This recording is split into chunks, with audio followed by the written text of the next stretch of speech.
Skripsi seorang mahasiswa bernama Nurfa Ramadika menjadi sorotan di media sosial. Dika menyelesaikan skripsi dengan 37 halaman saja.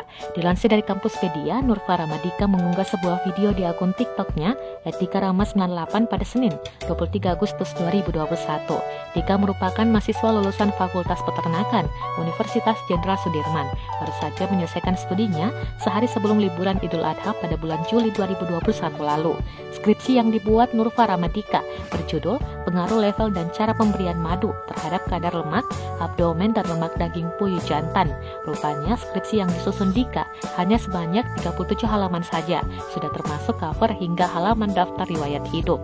Postingan Nurfa Ramadika di TikTok ini pun tentu mengundang banyak tanya netizen.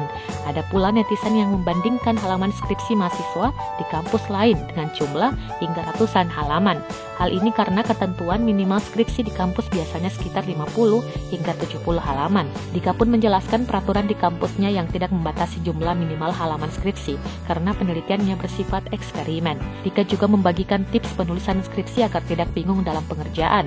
Ia menuturkan mahasiswa biasanya memulai penulisan skripsi dengan mencari referensi jurnal yang berkaitan dan yang sesuai dengan hasil penelitian, baru menuliskan ke dalam skripsi. Dia menekankan yang perlu dicatat adalah pembahasan tersebut, jangan sampai keluar dari kajian teori bab 2.